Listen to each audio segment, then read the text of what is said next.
Dear students, I welcome you all to brand new session on globalization and transformation. Today I am going to briefly touch upon the relationship of globalization, cultural transformation and the crisis of modern civilization. Modern civilization as we know it, is the growth and evolution of modern Western civilization during the 18th and the 19th century political and philosophical revolutions such as French Revolution and then Enlightenment, followed by the Industrial Revolution in the West European societies. So, the modern civilization was founded in West European hemisphere, and then it expanded and exported to the North American continent.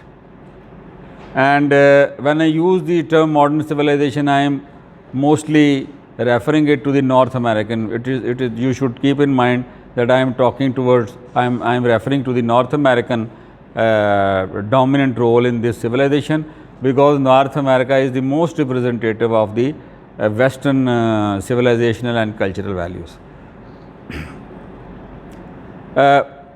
Those who played a significant role, thinkers, leaders, politicians, philosophers and scientists in the foundation of modern civilization, they believed that with a loosening of Christian religion and with a revaluation of the Christian moral and ethical values, we may be able to develop a worldly heaven on this earth, and we may be able to create a more empowered man, a free man and a free society. So, these were the main underlying metaphysical assumptions of the modern civilization, and they were based and they established the three important values when they rejected Christian dogma, Christian religion as a basis of social and cultural organization. So, the new emerging civilization then you need values to then continue with the civilizational processes. So, the new emerging Western civilization then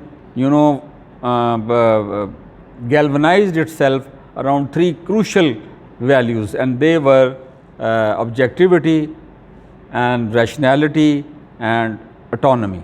Now, when they rejected religion as a source of knowledge and Christian religion and a Christian dogma as a source of knowledge and culture and organization of social and cultural relationship, naturally they needed some alternative to base the foundations of new civilization.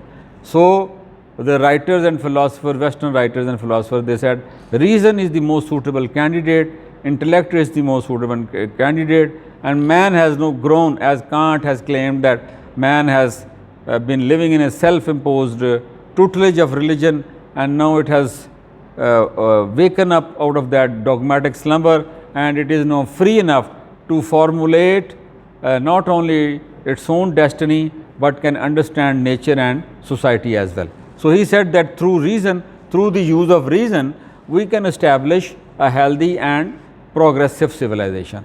So, that is what is meant by rationality. That is one of the core value of modern civilization. Then comes objectivity.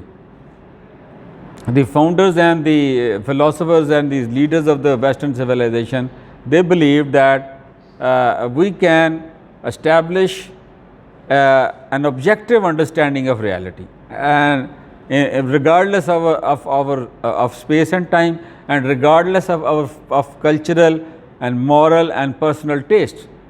I mean, if it is 2 plus 2, 4 in one part of the world, it is 2 plus 2 is equal to 4 in another part of the world. And in establishing an objective view of reality and an objective society and a rational society, the scientific ideas of Isaac Newton and Charles Darwin and all these great people, Sigmund Freud and Immanuel Kant, they played very important role. Then comes the third important core value of modern civilization, and that is autonomy. By autonomy, they mean the freedom and independence of the individual.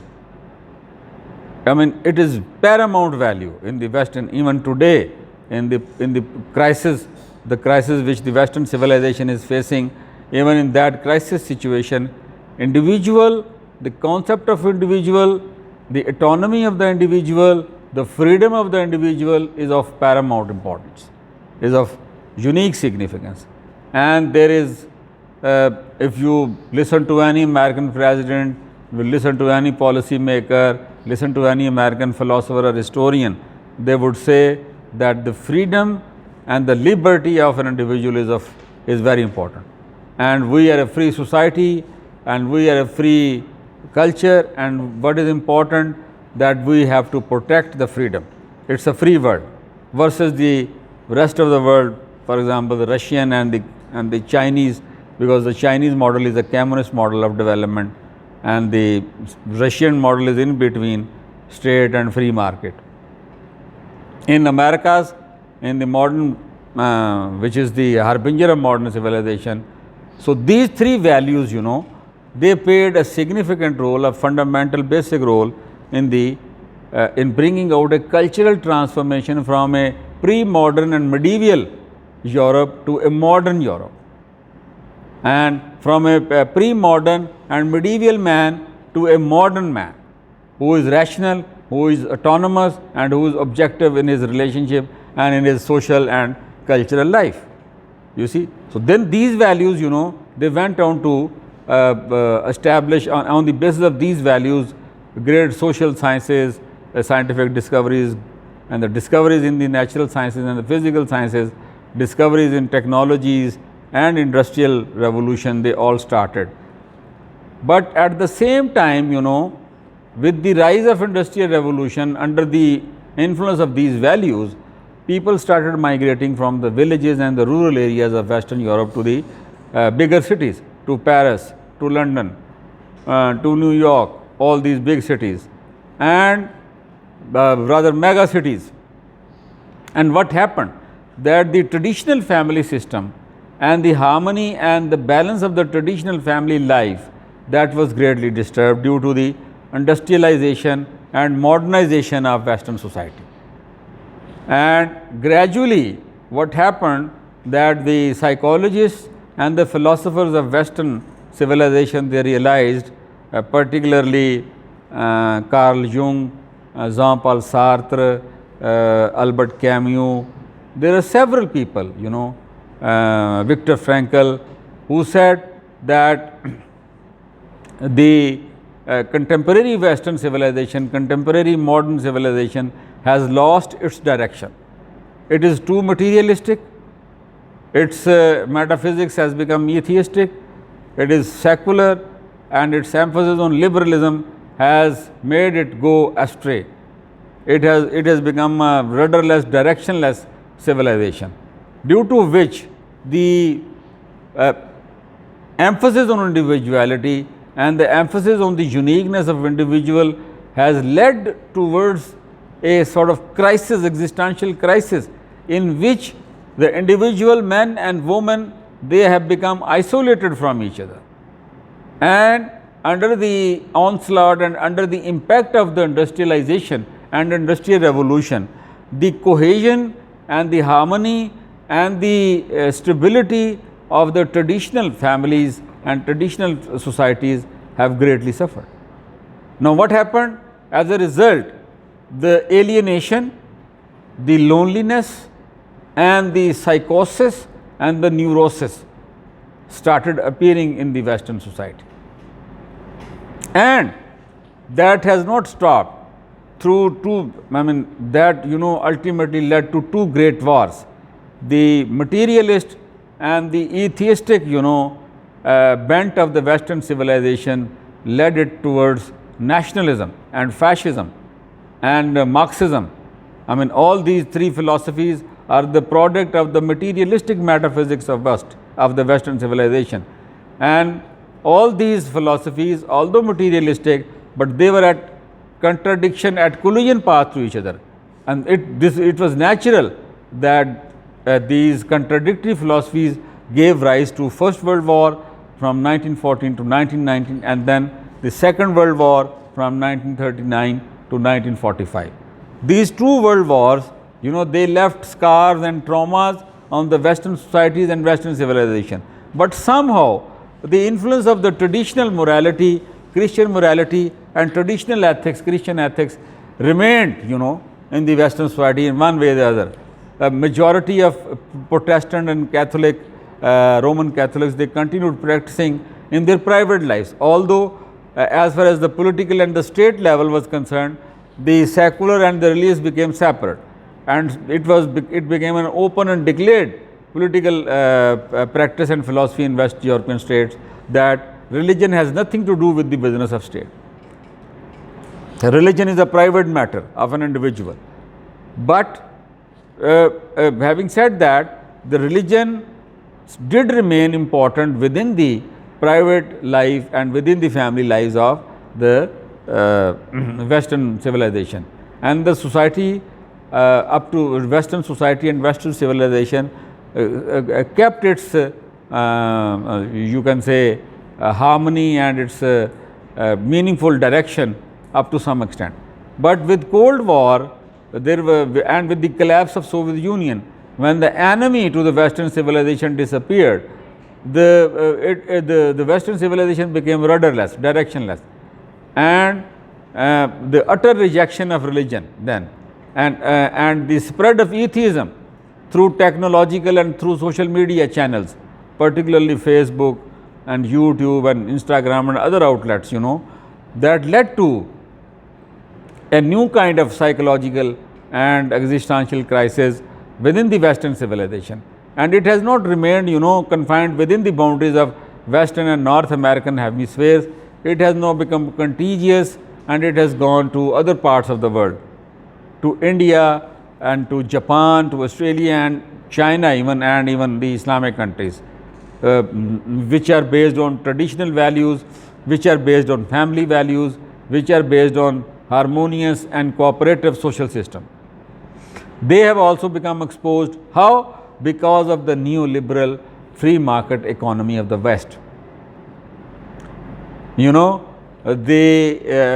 All these, traditional civilization, Islamic civilization, the Chinese civilization, the Indian civilization, the Japanese civilization, all these civilizations have adopted the Western model of economy, which is based on the free market, which is based on laissez-faire, which is based on private ownership of property and profit making and competition. There is no limit and there is no, you can say, bar on maximizing profit and multiplying your capital.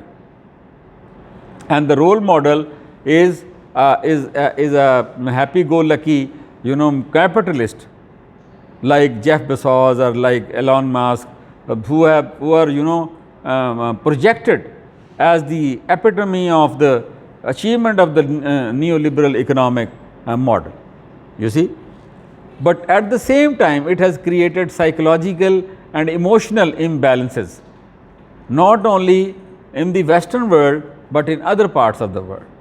And according to a recent, WHO survey, as I was discussing with you earlier, it has shown that alone in Pakistan, more than 100,000 people, have attempted to commit suicide. They have given it a serious thought. The figure is around 130,000 to 270,000. Why? Because the individuals are under the economic and cultural pressures of the modern life and modern civilization, but this civilization is formless. It has no center. It has no direction. Its sole purpose is to make profit. Its sole purpose is to maximize pleasure. Its sole purpose is consumption. Even if you see that we consume culture throughout the world, because of globalization, we are consuming culture also in the form of music, in the form of entertainment, in the form of clothing. You know, Gucci and Armani, Saint Michael, what is this? This is cultural consumption. And it is reckless. Similarly, mobile phone and other technologies and other accessories, these materialistic and embodied objects. So, excessive objectification, excessive cultural objectification have led to the kind of cultural transformation which has created an abyss and a chasm between the historical continuity of human consciousness from the pre-modern and medieval ages and from the ancient classical times to the modern times. There is a missing link, because for the last 7,000 years, for the last 10,000 years, religion has played a very significant, a very crucial and a very fundamental role in the cultural systems of the human society throughout the world. Look at the ancient Chinese civilization, look at the ancient Indian Indus Valley civilization, look at the Mesopotamian civilization, look at the Egyptian Nile Valley civilization, look at the Latin American Mayan and the Aztecs and the Incas and the Red Indians. All these civilizations had a concept of God, had a concept of spirit, and on the basis of that concept of God and spirit, there was a notion of right and wrong, good and evil. The modern civilization, through excessive use of rationalism, through excessive use of materialism, through excessive application of atheistic and liberal ideas, have eradicated that notion or seriously damaged that notion. Now, on the one hand, you find new age religious cults in America, you find new age gurus, you know, practicing sexual religions in the Western Hemisphere, propagating meditation and yoga without any understanding and without conveying and communicating to the people their spiritual basis. Meditation and yoga has a spiritual root and a foundation within the Vedantic and the Patanjali and Vedic tradition. It's not just a physical movement of the parts of the body. All these movements and these parts are connected with the emotional and then the spiritual domains of the human beings. So, the modern civilization has lost that direction under the impact of globalization, under the impact of hyper-materialism, I would say, hyper-realism and hyper-materialism, which is manifested in virtual and augmented realities. You see, people live in a world which is created through the technological imagery and through the technological gimmickry and mimicry on the computer screens, and they think that this is the real world and we can do whatever we like in this hyper real and hyper material world. In reality, those objects, those games, those tools and those things which are, you know, active, existing on the hyper real world, they do not exist in reality. In reality, what exists is a three-dimensional man and a three-dimensional space and time and a three-dimensional society and a three-dimensional culture. So, it creates a conflict between the three-dimensional space and time and a non-spatial and non-temporal space and time, which is the cyberspace and time and the virtual space and time. And it is here that the cultures of the world, it is at this point, it is through this technological imagery and through this technological deterministic intervention that human cultures throughout the world have changed and transformed. And traditional societies like the Islamic civilization and the Chinese civilization and the Indian civilization, even they have to in some way or the other, you know, surrender to the dominant materialistic, secular, atheistic values of the Western civilization. So, globalization, if it has increased job opportunities and if it has increased cultural and informational free flows between the societies across the world, it has at the same time created existential and spiritual crisis. If you read the development literature of the contemporary Western philosophers and thinkers, you will not find anywhere any mention of spiritual and emotional well-being and development of human beings. You know, you will find an emphasis on improvement of the material development and material conditions, improvement of the material conditions of human society. I mean, look at the latest version of sustainable from millennial development goal to the sustainable development goals of the United Nations. What are the sustainable development goals? The emphasis is on the eradication of hunger, the emphasis is on the climate change, the emphasis is on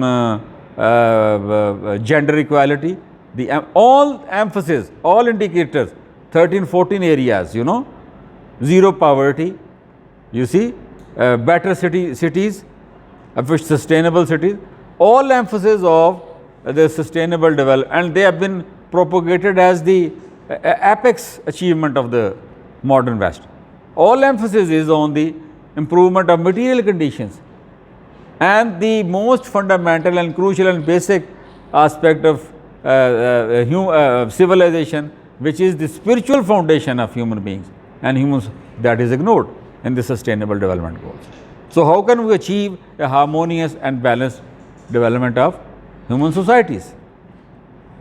So, this is the crisis of the modern world, this is the crisis of the modern civilization, which is facing a crisis of meaninglessness, a crisis of directionlessness, a crisis of alienation and isolation, born out of an overemphasis on materialistic, atheistic, liberal and secular values, a disconnection with the spirituality and religion,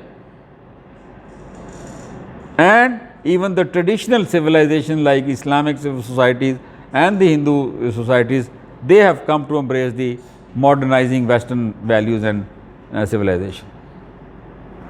So, I mean, I leave it up to you and leave you with this question, and I want you to further see and investigate that how far we can bring back the religious, the sensitive and subtle religious and spiritual values back to the material and technological advancement of a modern civilization. Thank you very much.